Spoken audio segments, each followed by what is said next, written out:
Hi, hello, welcome back to my channel. How are you all? I am good.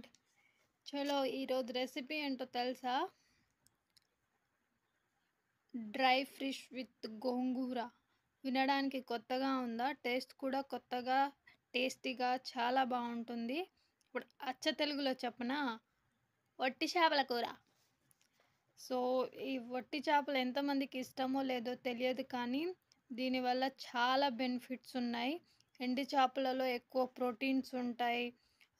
బరువు కూడా చాలా తొందరగా తగ్గుతారు.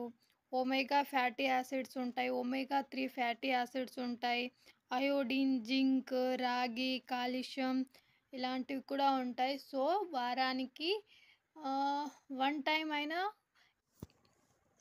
అయినా తినడానికి ప్రిఫర్ చేయండి. ఇప్పుడు ఏమేం కావాలో ముందు చెప్పేస్తా. Tomato, onion, one tomato, 1 onion, పచ్చిమిర్చి అండ్ బిర్యానీలో వేసే మసాలా 3 మిరియాలు, 2 లవంగాలు, ఒక చిన్న చెక్క అండ్ ఒక యాలచి. ఇక్కడ గోంగూర కడిగి పెట్టుకున్నాను, కడిగి కట్ చేసి పెట్టుకోండి. పెద్దగా మసాలాలు ఏం వాడను, ఉప్పు, కారం, పసుపు అంతే.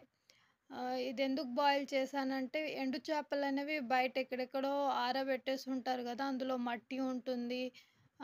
ఏమన్నా పురుగులు ఉన్నా కూడా చనిపోతాయి. జస్ట్ ఒకసారి బాయిల్ వాటర్లో ఒక్క ఉడుకు రాగానే తీసేసేయండి, అప్పుడు ఫ్రెష్గా కనిపిస్తాయి. చూడండి ఎలా ఫ్రెష్గా కనిపిస్తున్నాయో.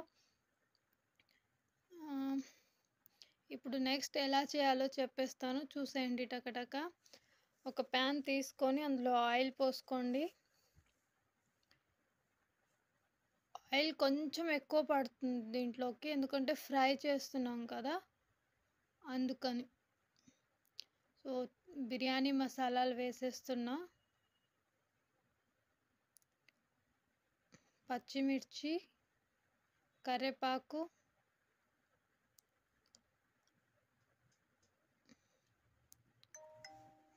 జస్ట్ లైట్గా ఫ్రై చేసుకోండి. ఆ తర్వాత ఆనియన్ వేసుకోండి, డి వేసుకోండి.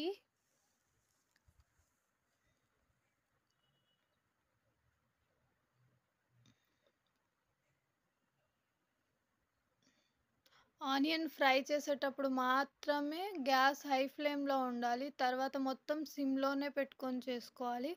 చూసారు కదా, ఆనియన్ ఫ్రై అయిపోయింది. ఇప్పుడు అందులోకి ఉప్పు, పసుపు వేసుకోండి. నా వీడియోస్ మీరు ముందు నుంచి చూస్తే మీకు అర్థమవుతుంది, నేను బయట మసాలాలు ఏవి పెద్దగా వాడను. ఇంట్లో ఉండే వాటితోనే, అంటే బయట మసాలాలు ఏంటంటే గరం మసాలాలు, కిచెన్ కింగ్ మసాలా అని, రాజ్మా మసాలా అని, ఇంకా సబ్జీ మసాలా అని చాలామంది చాలా రకాల మసాలాలు వాడతారు. అవసరం లేదు, అవి లేకుండా కూడా మనం వంటలు టేస్టీగా చేసుకోవచ్చు.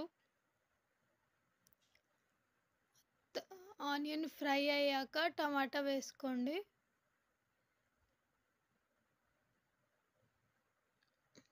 టమాటో వేసుకున్నాక ఒక 2 మినిట్స్ అయితే మూత కప్పేసేయండి, అప్పుడు టమాటా చక్కగా మగ్గిపోతుంది. చూసారు కదా, ఇప్పుడు ఇది కలిపితే టమాటా మొత్తం మ్యాష్ అయిపోతుంది. మనం ఫ్రై చేస్తున్నాం కాబట్టి చుక్క నీళ్ళు కూడా పట్టదు దీంట్లోకి. ఇప్పుడు కారం, ధనియాల పొడి రెండు ఒకేసారి వేసేసాను. ఇప్పుడు కూడా జస్ట్ ఒక 30 సెకండ్స్ మూత పెట్టి ఉంచేసుకుంటే మసాలా కూడా పచ్చి వాసన లేకుండా ఫ్రై అయిపోతుంది. చూసారు కదా, ఆయిల్ బయటికి వచ్చింది. ఇప్పుడు ఫిష్ వేసేసుకొని కలిపేసుకోండి. గోంగూర ఇప్పుడు కాదు, గోంగూర లాస్ట్లో వేసుకోవాలి. చూపిస్తాను అది ఎలా వేసుకోవాలి ఏంటి, దాని ప్రాసెస్ ఏంటి అని. ఇప్పుడు ఒక 3 మినిట్స్ కప్పేసేయండి.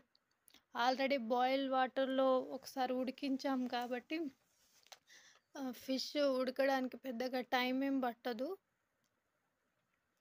చలో, చూసారా, కలుపుతుంటేనే ఫిష్ ఇరిగిపోతుంది, అంటే బాయిల్ అయిపోయింది అది. ఇప్పుడు దీంట్లోకి గోంగూర వేసుకుందాం. గుర్తుపెట్టుకోండి, గోంగూర వేసిన తర్వాత మనం కలపకూడదు. జస్ట్ అలా పైన వేసి మూత కప్పేస్తే చాలా అది చాలా చక్కగా ఉడికిపోతుంది. 2 మినిట్స్ అంతే. చూసారు కదా! ఇప్పుడు కలిపేసుకోండి. చిన్నగా ఫిష్ విరగకుండా జాగ్రత్తగా కప్పేసుకోండి. కొంచెం లాస్ట్‌లో హై ఫ్లేమ్‌లో పెట్టుకోండి. ఎందుకంటే గోంగూర మళ్ళీ వాటర్ వదిలేస్తే కర్రీ వాటర్ వాటర్ అయిపోతుంది. చలో కర్రీ రెడీ అయిపోయింది. మీరు కూడా చూసేసేయండి. అండ్ వీడియో నచ్చితే ఖచ్చితంగా లైక్ చేయండి. ఒక కామెంట్ పెట్టండి. కొత్త వాళ్ళు చూస్తే సబ్స్క్రైబ్ చేసుకోండి.